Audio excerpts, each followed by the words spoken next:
Assalamualaikum warahmatullahi wabarakatuh. Perkenalkan, nama saya Dimas Alyafi.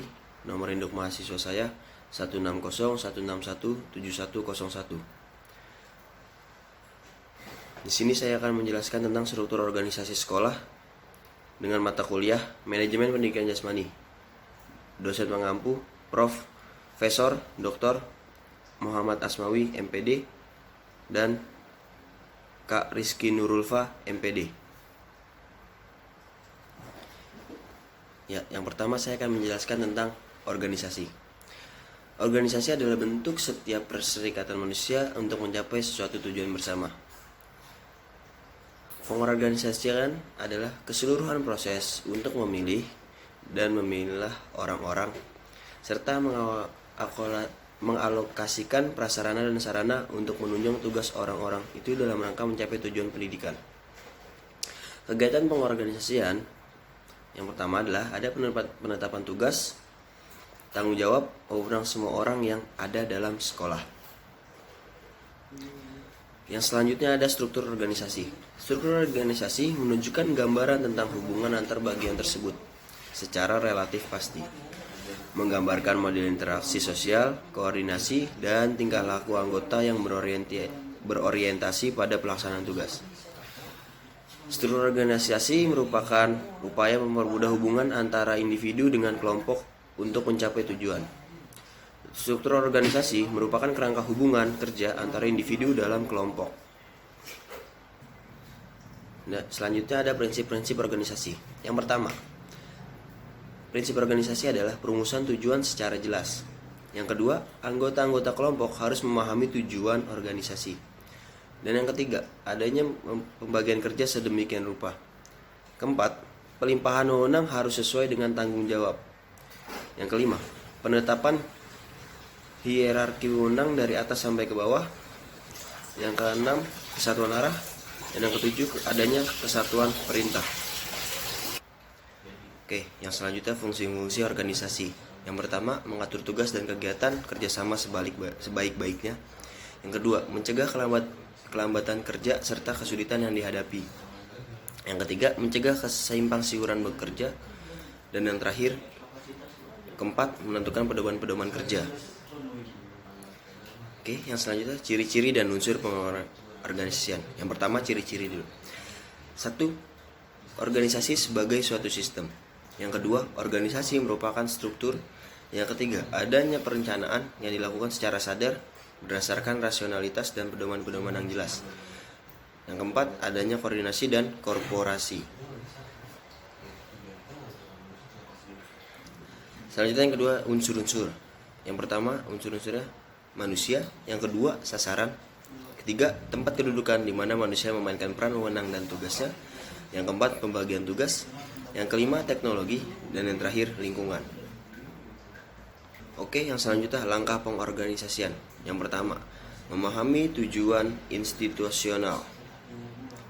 Yang kedua, mengidentifikasi masalah-masalah yang diperlukan. Yang ketiga, kegiatan yang serumpun dikelompokkan dalam satu unit kerja. Yang keempat, menetapkan fungsi, tugas, wewenang, tanggung jawab setiap unit kerja. Yang kelima, menetapkan personal setiap unit kerja. Yang keenam, menentukan hubungan kerja antara unit. Selanjutnya, tujuan pengorganisasian. Yang pertama, membentuk koordinasi. Yang kedua, memperlancar pengawasan. Yang ketiga, maksimalisasi manfaat spesialisasi. Dan yang keempat, penghematan biaya. Berikut adalah contoh gambar struktur organisasi pendidikan atau struktur organisasi sekolah. Ya, oke, di sini saya akan menjelaskan tentang tugas-tugas dari struktur sekolah. Yang pertama ada kepala sekolah. Kepala sekolah bertugas memimpin utama dalam struktur organisasi sekolah. Tugasnya adalah bertanggung jawab atas segala kegiatan yang ada di sekolah. Selanjutnya, yang kedua ada wakil kepala sekolah. Wakil kepala sekolah memiliki tugas membantu kepala sekolah Selain itu, tugas pokok dan fungsi kepala sekolah membantu kepala sekolah dalam urusan kurikulum, kesiswaan, sarana prasarana, dan humas yang nantinya juga akan dibagi dalam beberapa divisi. Yang ketiga, bagian kurikulum. Bagian kurikulum, orang yang ada di bagian kurikulum mempunyai andil yang besar dalam terlaksananya program kegiatan belajar mengajar, karena kurikulumlah yang akan memberi kejelasan akan dibawa kemana sekolah tersebut. Yang selanjutnya, bagian kesiswaan. Bagian kesiswaan, orang yang menjadi anggota bagian kesiswaan bertugas untuk mengurus segala yang berkaitan dengan siswa. Otomatis mereka juga bertugas untuk mengoptimalkan kegiatan belajar mengajar agar terlaksana dengan baik. Selanjutnya ada wali kelas. Wali kelas memiliki tugas untuk mengawasi kelas tertentu dan memberikan informasi yang berkenaan dengan sekolah, juga penanggung jawab pembelajaran di kelas tertentu. Wali kelas berperan penting untuk menghubungkan antara sekolah, siswa, dan wali murid. Yang keenam ada bagian pustakawan. Bagian pustakawan ini butuh seseorang yang dapat dipercaya untuk mengurus dan mengelola perpustakaan dengan baik.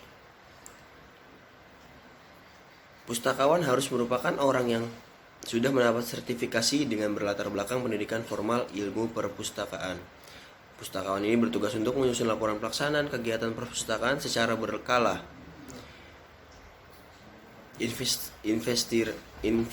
inventarisasi serta pengadministrasian buku atau bahan pustaka atau media elektronika, pengurusan pelayanan. Selanjutnya ada bagian sarana dan prasarana. Bagian sarana dan prasarana memiliki peran penting untuk menyediakan perlengkapan sekolah meliputi sarana dan prasarana. Fungsinya sendiri adalah melaksanakan pembinaan urusan dalam termasuk disiplin serta tata tertib di lingkungan sekolah, melaksanakan penyiapan serta dukungan pelaksanaan rapat sekolah, melaksanakan dan menyusun program pengembangan serta pemeliharaan sarana dan prasarana. Yang kedelapan ada bagian humas, hubungan masyarakat. Humas ini memiliki fungsi untuk mempertahankan reputasi atau citra sekolah dengan cara menjalin komunikasi yang baik. Hubungan antar masyarakat juga ditunjukkan pada kegiatan non-akademis di mana bekerja sama dengan kesiswaan, bendahara, sarana prasarana, dan kurikulum. Fungsi humas menampung pengaduan keluhan terhadap kebijakan program sekolah, mengidentifikasi aspirasi masyarakat untuk perencanaan pendidikan, mengkomunikasikan pengaduan dan keluhan masyarakat terhadap sekolah. Yang kesembilan, bagian tata usaha. Divisi ini berperan sebagai penyelenggara kegiatan administrasi yang berkenaan dengan pengumpulan data dan surat menyurat, di mana tata usaha memiliki peran untuk menghimpun, mencatat, menggandakan, dan mengirim berbagai data untuk mewujudkan organisasi yang baik dalam organisasi sekolah. Yang ke-10, guru mata pelajaran. Guru mata pelajaran harusnya memiliki keahlian di bidang yang ditekuninya, sehingga sekolah akan lebih mudah menentukan jadwal mengajar. Tugas dari guru mata pelajaran ini tidak hanya mengajarkan mata pelajaran tertentu, tapi juga memberikan penilaian yang masing-masing siswanya dicantumkan dalam jurnal penilaian, mengecek dan mengisi kehadiran siswa pada setiap pertemuan. Apabila ada siswa yang kurang dari segi nilai, maka guru memberikan undian. Dan yang terakhir ada bimbingan konseling. Bimbingan konseling memiliki tugas memberikan motivasi pada siswa agar lebih berprestasi, tidak hanya di sekolah tetapi juga di luar sekolah. Bekerja sama dengan wali kelas untuk mengatasi permasalahan belajar siswa yang bermasalah, serta memberikan konsultasi dan bimbingan terkait sekolah. Demikian presentasi dari saya, lebih kurangnya mohon maaf. Assalamualaikum warahmatullahi wabarakatuh.